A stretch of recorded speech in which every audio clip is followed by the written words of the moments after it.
Yo, what's up, guys? It's the Anime Daddy. We're back for another Chainsaw Man Tuesday. Fujimoto dropped us with like a 27-page masterpiece.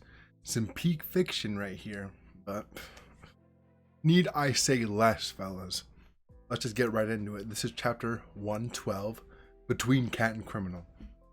We start off with the chapter.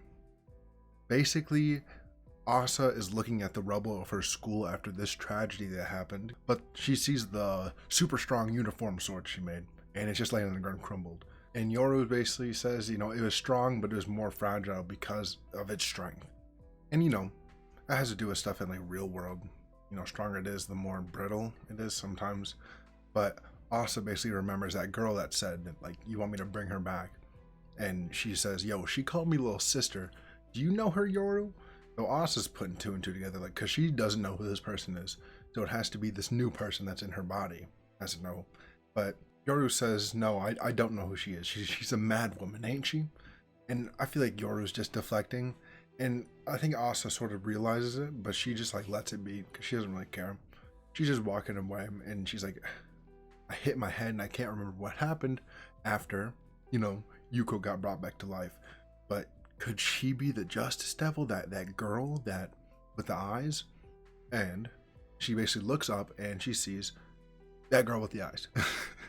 And a character on the right we recognize him sort of, but this dude, he walks up in front and says, good to meet you. We're from the Student Council / Devil Hunters Club, because like I guess they're interwoven into one, I'm gonna guess. So the school hierarchy has to do with devil hunters now. We scroll down and we see this dude says he's the club president and the school like council president. He says that the Devil Hunter Club lost two people, like one quit and one died. So we know for sure one person died. I think the other dude that quit probably got like one dude that got stabbed or something. I don't know why this dude's wearing a headband. Like, I don't know. He's sort of sus. But he says it seems like we also have something to gain. So this dude Aoku said that, well, he told the president that they, like, Yoru and Asa fought good, but they don't know that they're two different people at this point. But from the sound of it, he says, like, you put up a better fight than him. Like, you were stronger than him from the sound of it. And on top of that, you, like, already were trying to apply to be a club member. So this dude said, like, yo, this girl can fight. We gotta have her in her, like, thing. And the dude says, like, we'll gladly accept you in our club, like, easy. Any questions? And then, like, Asa looks down, so, like, and Yoru picks up. He's like, our Chainsaw Man's a member of your club. You know his identity? And this dude starts laughing, ha ha, ha ha, ha. And he pulls up his shirt. Yup, here's your answer. And he has the same pull tag that Denji has. So this is sort of reaffirming that theory that this dude is the Chainsaw Man devil. Not, like I said last time, that maybe Denji's the Chainsaw Man devil, but I think that Denji's probably just the Chainsaw devil that turns into Chainsaw Man. But this dude might be just the fear of Chainsaw Man, because we've seen so many people that are like completely afraid of Denji. Like, they're like, don't eat me, because they heard he eat people, Chainsaw Man. But yeah, he might be the Chainsaw Man devil, or like he not be it but have a contract with it, because people have been giving out contracts in the school recently. So Yoru's a little bit shocked from like this revelation, and she obviously doesn't know Denji is the Chainsaw Man like we do, but she gets all serious and says, I gotta go do something. See you around, Chainsaw Man. He says, until we meet again, Asa. So this dude, I'm not sure if like everybody else can see the scars on her face when they come up, because it's sort of hinting at like that they don't see the scars. It's only for us to see, and like so we know when the personalities shift. But I'm not really sure. But this dude seems really confident in himself and like something. So he got a big power up probably from some weird way. Fujimoto's gonna probably do something crazy with this. But Asa, she's in the background because Yoru's in control. She's like, is that really Chainsaw Man? So Yoru knows who Chainsaw Man is, or who Pochita was, I'm pretty sure, because like she knows that he had the pull tag or the starter, and she's like, it proves it, because I've seen him, I fought him before. He's a coward because he escaped somehow or whatever. And Asa's like, would he really out himself like that? Like, why didn't you fight him then? And she goes on to say, Yoru, that she couldn't even beat Yuko. Like, how could she beat Chainsaw Man? Because Yuko wasn't even that powerful compared to what I guess her view of Chainsaw Man is, because back in the day he was probably insanely powerful. But we go on to see Yoru says, "Don't misunderstand. Like, I just need a strong weapon so I can beat him. Like, I'm strong enough. I can do it." But then she complains, like, "Asa, make me a stronger weapon. Stronger than your super strong uniform sword. Or I'll kill you." So Yoru, she starts like puffing her chest out. She's like, "I can definitely kill him. I just don't have a strong enough weapon, and that's your fault." And Asa's like, "Okay, I'll make you a strong weapon. So hurry the fuck up and beat his ass." And Yoru's like, she's sort of shocked. She's like, "Wow, you're very obedient." And Asa gives her this little glare. And it's really just because she wants Yoru out of her body. And the more that Yoru is in her body, the more like misfortune comes around to her friends and stuff, or friends. I mean, if Yoru wasn't in her body, she wouldn't have killed the class president, maybe? No, cut that out. But she says she doesn't want to have Yoru in her body. And she says, "As long as you're inside me, I will be miserable, but also the people around me. And I can handle..." She says, like, "As long as you're inside of me, I will only be miserable. And also," she says, "as long as you're inside of me, bro, like, not only will I be miserable,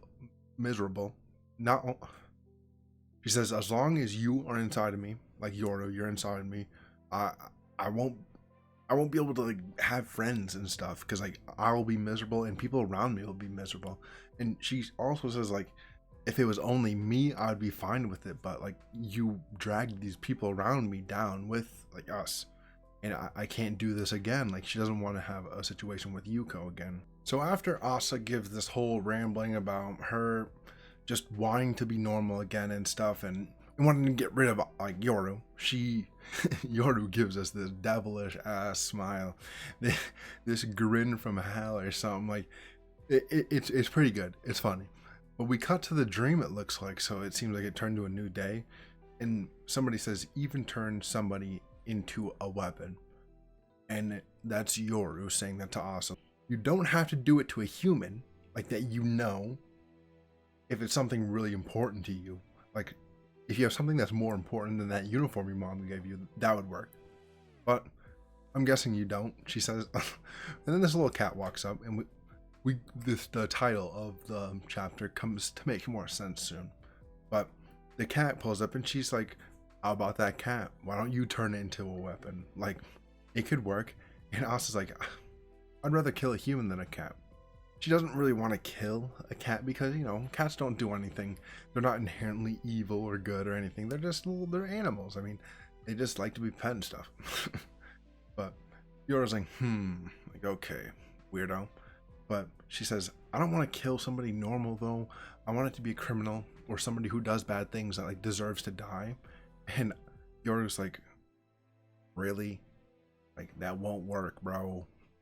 To create a powerful weapon, you need powerful guilt, and a criminal, like, this compromise will not work because you don't feel any guilt towards it. Like, you would even be feeling good about doing it, so it wouldn't even make a good weapon."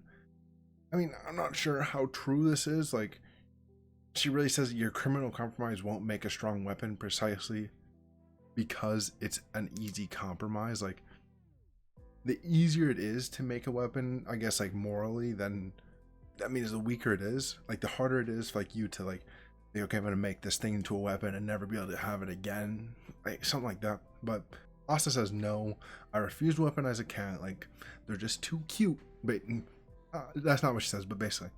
And Yoru says, "I have a suggestion. Just pick between a cat and a criminal. Just pick somebody in between that spectrum that you wouldn't have a problem with." She says, like, the line that which you're okay with killing and the line which you refuse to, like, to make a powerful weapon, you have to pick somewhere in between there. And I was like, a cat and a criminal. As we see somebody picking up cigarette butts. And it's Denji. So we get to see Denji again. Let's go. I think like last chapter I was talking about like we aren't going to see Denji soon, but we get to see Denji, and he's picking up cigarette butts, and she's like, oh, he's an idiot and a loser. But it turns out he's actually a good person because he's cleaning up after people. But then she sees him like sit down, bust open the cigarette butts, break out the tobacco, and start rolling up new ones and putting them in boxes. And then he basically is walking away because he has a bunch of cigarettes in boxes now, and she's like, he made new ones out of old ones, and she goes to follow Denji because he's walking away. And I don't know how she caught up to him so fast, like, but either way, he's following him. And this homeless dude is getting offered some smokes from Denji, and he buys some, but also like, oh, he's ripping off homeless people. Like, what a piece of shit. I mean, it gets explained why he's doing this later, but she thinks like between a cat and a criminal, like she thinks like he's not that bad that he deserves to die. But then we get some intense gaslighting from Yoru. She's like, he isn't a bad enough human to deserve death. Yoru goes on to say like, he isn't a bad enough human to deserve death, but to defeat Chainsaw Man, we're gonna need to get like a strong weapon. And yeah, Asa's contemplating, and then Yoru just gaslights again, bro. Think of it as a necessary evil to put an end to this nightmare.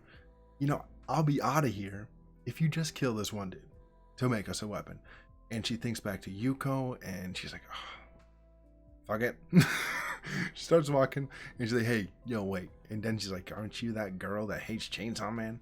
Because she literally said it, and he's a little pissed because, he's Chainsaw Man. He wants females to like him, specifically females. But you see that we get a occurring trend with Denji and females that happens again. Asa asks, what are you doing? And Denji says, I'm selling smoke, because it's like, in Japan, I guess it's against the rules to have part-time jobs back in the day, because this Chainsaw Man is set in like the 80s or something. I'm not sure, but before now. And Asa says like, what's with that? Like, are you an idiot? Like, then she's like, get off my back, bro. I'm busy. Leave me alone. And Asa's like, okay. Are you busy tomorrow? And then she's like, yeah, I'm busy tomorrow and the day after, bitch. Leave me the fuck alone. And it's so funny. She's like, oh, I see. And then she's like, well, why'd you ask if I was busy? And we get this little smirk from Asa, which like, we know that she's lying. She doesn't really want to do this. She's awkward as hell. But she's trying to like put on this flirty face because she's a girl. It's like, oh, would you want to go on a date with me? Denji, polarized. Yeah. Of course. End of chapter. We have a break next week. Of course. This was like double the length of like most other chapters, or like 10 extra pages. So take a break, Fujimoto. Give us some peek. Will Denji actually go on a date next chapter? Like a real date, not to get assassinated? No. But no, he probably won't, just because, War's going to want to come out and kill him. But I do think a good twist to this could be that Denji starts talking about Nayuta, maybe, or somehow they get on that topic of Nayuta, and he mentions he has like a daughter, because he takes care of a child, so it's basically his daughter. And I mean, maybe that'll change Asa, because she'll be like, oh, he has somebody that's relying on him to do stuff, and someone that loves him. That would be sad if he died, like when like my mom died or something. I don't know. But it would be really cool to get like just, it's either a crazy ass fight, which I doubt we'll get, because she's trying to turn Denji into a weapon. I don't think it's gonna work. Oh, realization, promotional art, Asa with a chainsaw, and Bucky. Does she turn Denji into a chainsaw? I predicted it here first, but thank you guys for watching. Let me know what you thought about the chapter, and is the theory gonna come true? Like and subscribe, and peace, guys.